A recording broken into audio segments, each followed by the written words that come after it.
Dalam tradisi keilmuan Islam, sikap terhadap penguasa diatur dengan prinsip.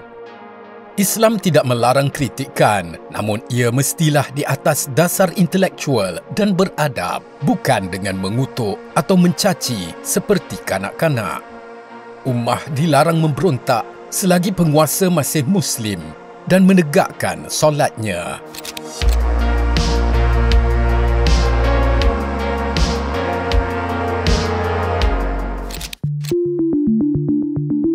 Assalamualaikum dan selamat kembali ke Domer TV. Kritikan ke atas pemimpin mestilah di atas perkara yang benar.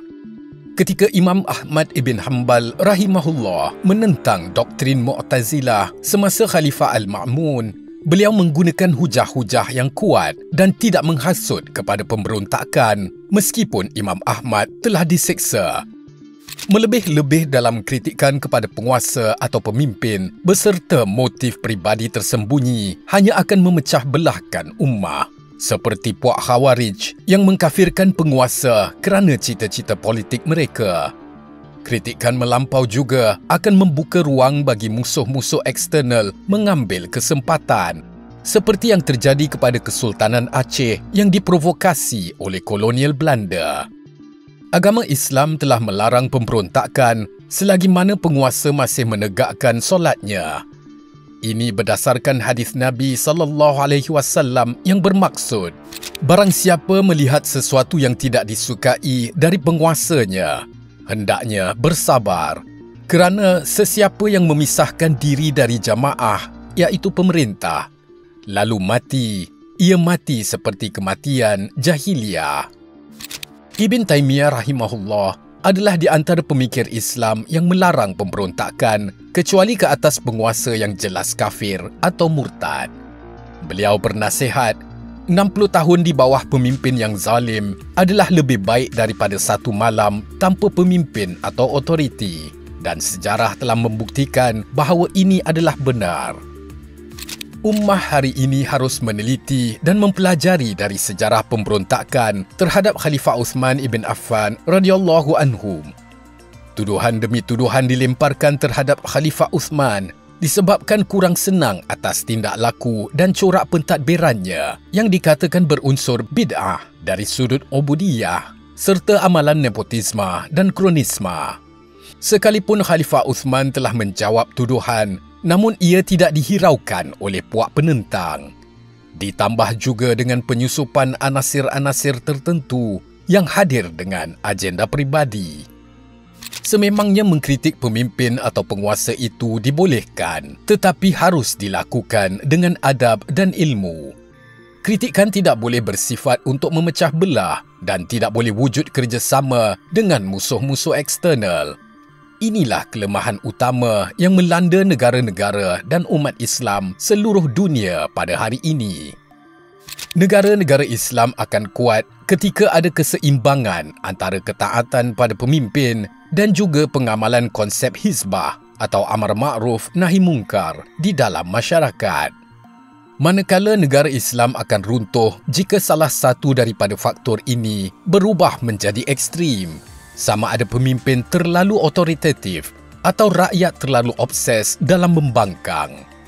Keruntuhan dalaman negara Islam memudahkan musuh eksternal untuk menakluk dan menjajah bumi Islam.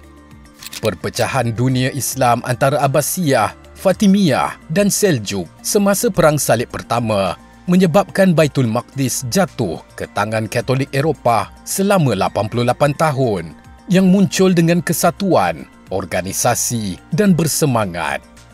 Zaman ini pula, negara-negara Islam sedang berhadapan dengan ancaman Islamofobia sistematik dilahirkan oleh think tank barat seperti MEMRI dan Politico EU. Badan-badan ini merancang naratif anti-Islam dan menyebarkannya melalui akademia, atas talian dan di media sosial.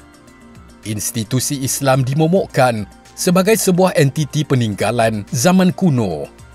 Strategi jahat ini dipermudahkan juga dengan penguasaan teknologi dan media oleh kuasa-kuasa Islamofobia barat ini. Di saat mereka dengan mudah mendominasi naratif dan minda audiens awam dengan perkataan-perkataan seperti terorisme, radikal, ekstremis dan sebagainya, media umat Islam masih jauh ketinggalan akibat kelemahan kewangan, kepakaran dan ketandusan kreativiti. Sesungguhnya umat Islam hari ini tidak ada kesatuan visi yang mampu mengeluarkan kita dari kejahilan dan kelemahan ini. Ummah disibukkan dengan konflik Sunni Syiah, nasionalisme atau khilafah, Ahlus Sunnah atau Salafiyah. Ummah terpecah dalam isu-isu sekunder dan setiap kali ia bergerak ke hadapan, muncul golongan-golongan yang mahu menarik umat Islam kembali ke belakang. Secara keseluruhan juga, ummah ini hanya bersifat reaktif dan tidak proaktif, khususnya dalam arena geopolitik. Negara-negara Islam hanya bergerak apabila berlakunya tragedi seperti keganasan Israel di Palestin, penghinaan Rasulullah sallallahu alaihi wasallam dan sebagainya. Pemimpin Islam tiada hala tuju pencegahan, masing-masing sibuk dengan urusan politik dalam negara atau hanya mementingkan kekayaan peribadi. Umat Islam masih sangat lemah dalam memaksimumkan data dan penyelidikan.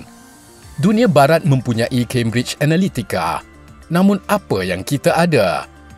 Bahkan ummah tidak mampu melahirkan suatu think tank bagi memerangi ancaman Islamofobia dan media anti-Islam yang berlegar hari ini. Maka apakah solusinya untuk ummah zaman ini? Ia harus bermula dengan pembangunan institusi Islam yang berstruktur dan teratur. Bermula dengan pendidikan asas agama yang padu dan tingkatkan kembali adab setiap Muslim. Pendidikan duniawi seperti subjek-subjek STEM juga harus diutamakan dengan setiap negara Islam menumpukan belanjawan negara dalam pembangunan fasiliti pendidikan yang berkualiti. Bangunkan jaringan media yang kukuh, kreatif dan berpaksikan kebenaran hakiki. Kebenaran harus ditonjolkan untuk melawan kepalsuan naratif Islamofobia. Dari sudut ekonomi sejagat, menguatkan perdagangan antara negara-negara Islam dan memanfaatkan perbankan Islam yang anti riba, industri halal serta teknologi baharu. Melabur dalam pembangunan AI, media dan berusaha supaya kekayaan tidak berlegar di kalangan orang-orang terkaya di dunia. Hentikan perdebatan dalaman tentang isu-isu sekunder dan beri fokus kepada ancaman eksternal. Hidupkan juga think tank khusus untuk melawan Islamofobia dan naratif palsu tentang Islam.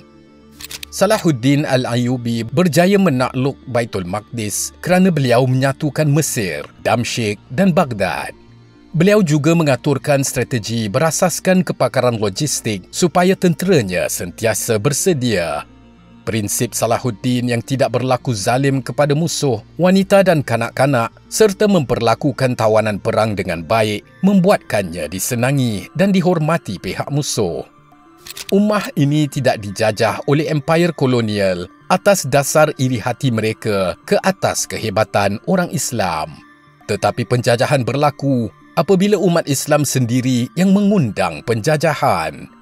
Berulang kali sejarah menghukum umat Islam, namun ummah masih tidak peduli dengan pengajaran sejarah. Beberapa kali pula golongan kecil mengalahkan golongan besar yang selesa dengan kelalaian dan kerosakan mereka. Soalannya, di manakah lokus umat Islam hari ini?